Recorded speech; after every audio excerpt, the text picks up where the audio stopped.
What's going on, guys, man? Welcome back to another video.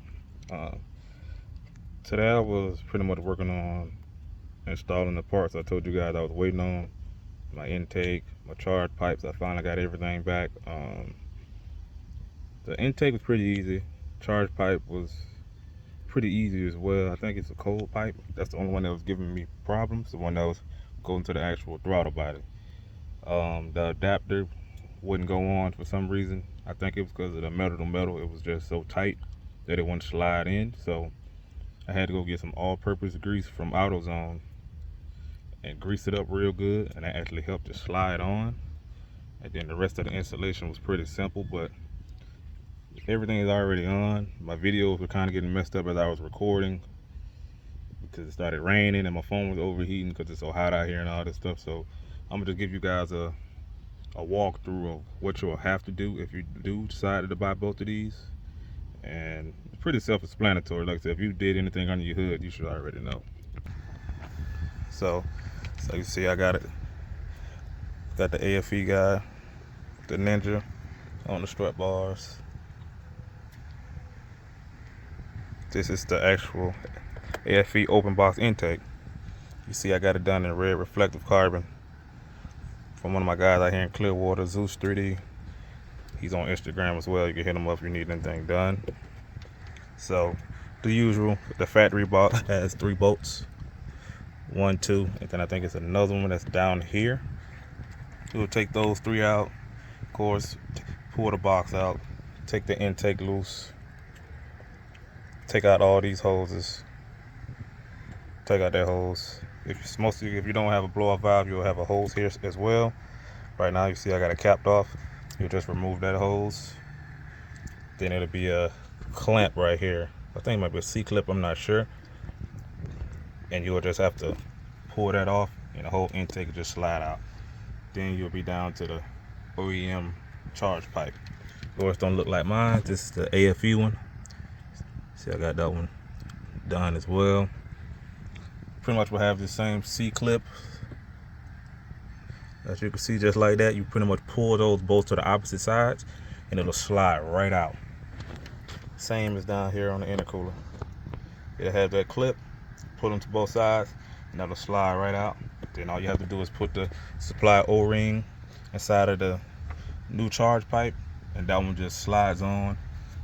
When you also got to put the old clip from the old charge pipe onto the new one, and that's just clip right on. Then we got these couplers right here, as you can see, same thing, just slides on to the new charge pipe. And then this adapter that you put here that comes from AFE, you just put that same clip back on, put the O-ring in this as well, clip that on, then you'll just slide this in and use just applied clips and tie that down. Now this side was hell. So let me see if I can get you guys to see underneath here. As you can see right there where we got it clipped in, that adapter would not go in for nothing. No matter how much pressure I did or what I did, it would not go in. So I didn't think about it the day of. It started pouring down raining when I first tried to do it, but I thought about it later, like, man, if I can just lube it up, it might make it easier for it to slide onto it. So I went and got some all-purpose grease from AutoZone, and like I said, I greased it up real good, and then I was able to move it around and actually get it to clip into place finally.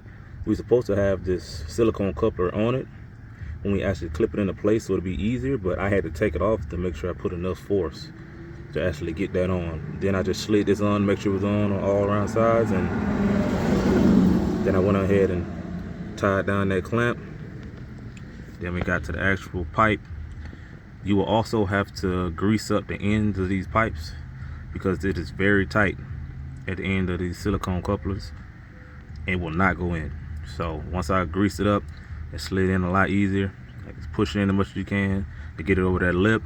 And then also tighten down those clamps. This part here is on your OEM charge pipe. You just have to screw that out, screw it onto this new one. And this right here comes with the charge pipes. You're just gonna put some Teflon tape on there and screw that in, unless you have like a mess kit or something connected, which I will be working on soon, since I done had it for almost a year now. So, but since you don't have it at the moment, you got to seal that in. It's the same thing on the other intake or the other charge pipe. You just put some tape on that and just go ahead and tighten it in. Of course, the sensor right here, 2 green clips. You squeeze both of them, pull it up off the OEM, but then you just clip it back down on this one. And then, as you see right here, just same thing we did on the other side. Put the O-ring inside the adapter they give you. Take the clip off the old charge pipe, put it onto the new one. Slide that on. It'll snap into place. Then you put the coupler on, and then you'll go ahead and tie down with the strap that they have. Like I said, it's not a hard process. It's fairly simple. I almost got it all done within probably like 30 minutes. Only hard part was, like I said, this side. It wouldn't slide in and I didn't have everything I needed. So if you guys really aren't used to, you know, working on cars, it might be best to take it to someone to help you out, because if not, you might get stressed out and on what you got to do something that work, you know what I'm saying, do something that you're not used to doing. I'm used to working on cars, so like I said, I don't mind getting in here, getting dirty and figuring out what I need to do. But like I said, it's not a hard process. Like as you see here, I got a bracket for a catch can that I have, and ADDW1. I seen another guy had it, and I'm like, yeah, since I'm doing all these different upgrades anyway, might as well go ahead and throw one in there just to be safe. From what I understand, we really don't need it since we had direct and port injection in the engines, but anything just to help, you know, preserve the life of the turbo in the engine. I did see a little oil inside of the turbo housing when I took that off, but it wasn't much, so sometimes it's going to get past. It's not bad, but like I said, that'll just help prevent even that more once I get that on. I just had it, tried to install it, but I had to ask the guy who had his in, because the way this bracket lined up, I couldn't put both screws back in. His looked totally different, so I'm asking him how he was able to set his bracket up. And they come with 2 different size hoses. One of them was too small. They go into this feed line right here on top of the turbo, so I need to see what he did, if he end up getting that check valve adapter and just cut this hose in the other one. So once I hear back from him, I'll ask him that. And as you guys see, my engine cover's gone and my sight shield right here is gone. My same guy who did my intake right here is doing those also in reflective red carbon fiber for me, so I probably had those back a couple weeks. So then the engine bay will be finally complete for me. Eventually I do want to get this powder coated into the same red like I got these strut bars, but that'll be another time, man. When I get another car and I'm able to take that off and get that done, then I'll worry about that later. But like I said, yeah, but installing this was very easy. Like I said, it's not hard. Take out a couple bolts, put this down, put the new bolts in, take out all the hoses here. You're gonna have to take this off, this whole adapter off of the old intake, put it into your new one, screw that in, put all the hoses back in. Just make sure you pay attention to which hose goes where. Like I said, it has a adapter you put on to the actual turbo housing. Then you'll slide this silicone coupler onto it, the same thing right here. Then you'll just put the clamps in, put your filter on, then that's your intake. And then like I said, with the charge pipes, you just got to take off all those C-clips that you'll have and put the O-ring inside. Like I said, it has instructions, so it'll tell you what to do. But once you get this intake off, it's, you know, so you have to take that off anyway to get to the charge pipe, but you'll be able to see everything more clearly. And like I said, it's fairly simple. It's not hard, but if you're not comfortable with working on your car, like I said, have somebody else do it. Like I said, with this side here, make sure you grease up the adapter that goes on actual throttle body real good, so you can get that on. Then you can slide that silicone part on later afterwards. Just make sure it's good all the way around. Tighten it up might be a little difficult, but just take your little time and you'll get it done. Same thing here, grease up the new pipe at the end so you can slide it into the silicone coupler. Is a lot easier, because other than that, it will not go in. Just go ahead and clamp those down. Same thing on this side with this intercooler.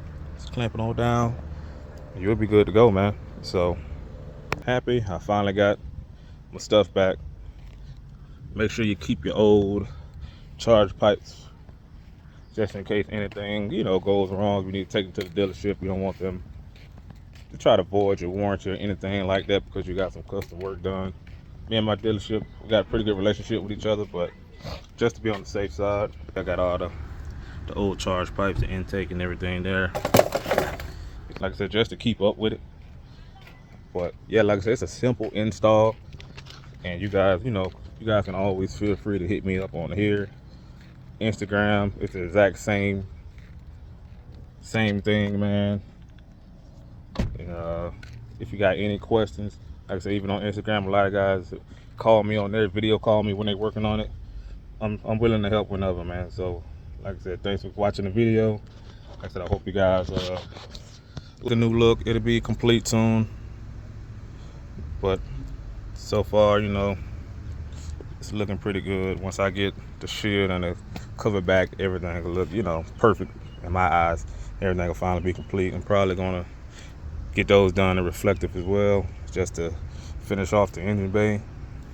But yeah, guys, like, comment, subscribe. You guys got any questions, please feel free to ask down in the comments, man.